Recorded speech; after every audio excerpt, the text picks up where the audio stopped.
and in addition to that, he's actually a great storyteller. He's a great writer and an artist. So here's to Siddharth. I think we'll ask him more about him, and he's going to be sharing with us shairi and poems in Urdu and in Hindi.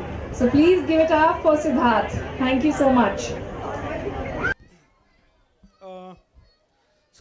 जैसे एक रूप ने बताया कि मैं पेशेवर शायर तो नहीं हूँ, मगर मैं बहुत ज़्यादा इंटरेस्ट रखता हूँ हिंदी कविता में और उर्दू शायरी में. ज़रूर दरख्वास्त करूँगा जितने भी लोग जो भी थोड़ा बहुत भी कविता में शायरी में रुचि रखते हैं यहाँ आएँ और मेरा भी हौसला बढ़ाएं और hopefully they will enjoy it and hopefully they will take back something with them.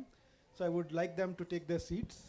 आगे बैठ जाएं ताकि मैं देख सकूं और थोड़ा बात कर सकूं. ओके तो सबसे पहले मैं शुरुआत करता हूं उर्दू अदब का सबसे अजीम नाम. अगर उर्दू की शायरी के बारे में अगर किसी से भी पूछा जाए कि सबसे बड़ा शायर आज तक कौन सा पैदा हुआ है, तो क्या नाम आपके दिमाग में आएगा? मिर्ज़ा गालिब. बहुत अच्छा. आई थिंक जिसको उर्दू नहीं भी आती, जो जिसने कभी ना सुना हो, उसने मिर्ज़ा गालिब का नाम तो ज़रूर सुना होगा. और उन्हीं का एक किस्सा मैं आपको सुनाना चाहूँगा इससे पहले कि मैं अपनी खुद की कुछ रचनाएं पेश करूँ. तो हुआ क्या कि गालिब साहब दिल्ली में रहते थे और पुरानी दिल्ली का जो आज का इलाका है दिल्ली 6, और उन्हीं तंग गलियों में उनकी बल्ली मारान में एक हवेली थी जहाँ वो रहते थे. और उनकी तमन्ना थी, दिली तमन्ना थी कि कहीं बादशाह हुजूर के दरबार में उन्हें कोई जॉब मिल जाए, कोई नौकरी मिल जाए, क्योंकि वो थोड़ी मुफलिसी की हालत में जी रहे थे, थोड़ा पैसे की तंगी थी. मगर उसी ज़माने में उनके एक कंटेम्प्रेरी थे ज़ौक़, उस्ताद ज़ौक़. उनसे उनकी काफ़ी राइवलरी रहती थी. हालांकि ज़ौक़ का standard of poetry was not as great as Ghalib, but still there was a lot of rivalry and Zauq used to be always be insecure about Ghalib. But somehow he landed in the emperor's court, Mr. Zauq, and Ghalib was also a little jealous about it. So one day Ghalib was just chit-chatting with his friends, around in the streets, and he saw Zauq coming, passing by in a palanquin. पालकी में बैठ के जा रहे थे वो. तो गालिब से बेसाख्ता ही एक शेर निकल गया उनके मुंह से. हुआ है शह का मुसाहिब फिरे है इतराता, हुआ है शह का मुसाहिब फिरे है इतराता, वगरना शहर में गालिब की आबरू क्या है. यानी कि उनको ऐसा लगा, मतलब बेसिकली वो तंज करना चाहते थे, कमेंट करना चाहते थे, पर वो अपने ऊपर ही करके उन्होंने सुनाया कि जब से आप एम्परर के चमचे बन गए हो, मुसाहिब बन गए हो, आप बड़े ही इतरा रहे हो, वरना आपकी आबरू क्या है. ओके तो उनको बड़ा बुरा लगा, ज़ौक़ साहब को बड़ा ईगो था उनको, और ऊपर से साहब के मुसाहिब बन गए थे वो. तो तुरंत वो दरबार में पहुँचे, बहादुर शाह ज़फ़र के दरबार में. ज़फ़र शाह खुद भी अच्छे शायर थे, आपको मालूम होगा, और उनका एक शेर काफ़ी फेमस है कि मिली न 2 गज़ ज़मी कुए यार में, right. And of course he spent his last days in exile and all.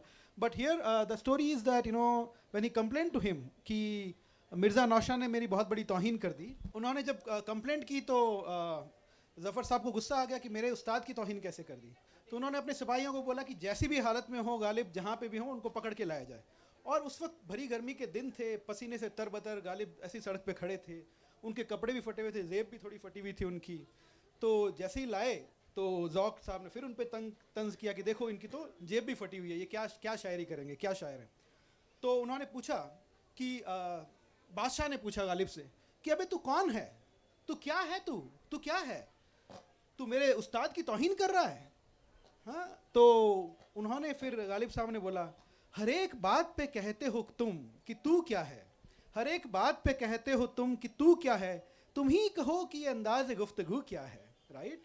So started with that. But बोला कि फिर भी बादशाह का गुस्सा शांत नहीं हुआ. उन्होंने बोला कि तुमने ऐसे कैसे तौहीन की. तो बोला नहीं हुजूर, मैं तो अपना एक नई गज़ल लिखी, उसका एक शेर गा रहा था बस.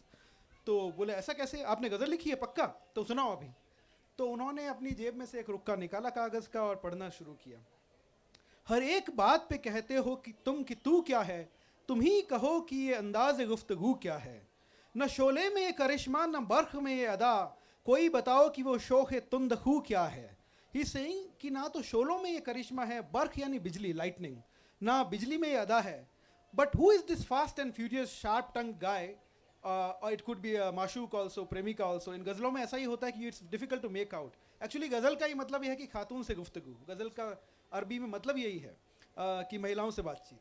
ओके, तो आई थिंक जनरल न्यूट्रल रहता है बहुत बार। कोई बताओ कि वो शौक है तुंदखू क्या है, ये रश्क है कि वो होता है हम सुखन तुमसे, वगर ना खौफ बद आमोज़ी अदू क्या है। What he is saying is that I am not worried that he is going to whisper about me, और मेरे बारे में आपके कान भर देगा, गुमराह कर देगा, पर मुझे इस बात की जलन है कि वो आपसे हम सुखन होता है, आपसे बातचीत करता है, आपके करीब है, ठीक है। It could be for a lover also, so that jealousy is there. चिपक रहा, ये बहुत ही अच्छा शेर है उनका, बहुत ही मकबूल शेर है। चिपक रहा है बदन पर लहू से पैराहन, हमारे जैब को अब हाजत रफू क्या है। तो जब उन्होंने जेब पे कमेंट किया कि जेब फटी हुई है, उन्होंने बोला मेरा तो पैराहन यानी परिधान, यानी कि पोशाक, वस्त्र मेरे बदन पर ऐसे ही चिपक रहा है, मेरी मेरी जो ड्रेस है मेरे बदन पर ऐसे ही लहू से चिपक रही है, मेरी जेब को रफू की जरूरत नहीं है। रफू मीन्स डार्निंग, राइट, रिपेयर। तो मेरी जेब को रिपेयर की जरूरत नहीं, क्योंकि मेरे बदन पर लहू से ऐसे ही चिपक रहा है। नाउ कम्स अनदर ग्रेट शेर, जला है जिस्म जहां दिल भी जल गया होगा, जला है जिस्म जहां दिल भी जल गया होगा, कुरेदते हो अब जो राख जुस्तजू क्या है। Now why are you interrogating me? I am already down and out. जहाँ मेरा गरीबी से, भूख से जिस्म ही जल गया, तो वहाँ दिल भी जल ही गया होगा, तो अब मुझे क्यों कुरेद रहे, कुरेदते हो अब जो राख जुस्तजू क्या है। आगे देखिए, रगों में दौड़ते फिरने के हम नहीं कायल, रगों में दौड़ते फिरने के हम नहीं कायल, जब आंख ही से न टपका तो लहू क्या है। मतलब आपके सबके बॉडी में है, ब्लड है, but if it doesn't come out for looking at somebody's plight, somebody's hardships, then it's not a blood, you are cold blooded, it's water. Then he says, रही न ताकते गुफ्तार और अगर हो भी, I have now lost my power of speech. गुफ्तार is speech, conversation. रही न ताकते गुफ्तार और अगर हो भी, तो किस उम्मीद पे कहिए कि आरज़ू क्या है। I don't have any hope left with you, oh my emperor. So how do I say what's my wish? हुआ है शह का मुसाहिब फिरे है इतराता, वगर ना शहर में गालिब की आबरू क्या है।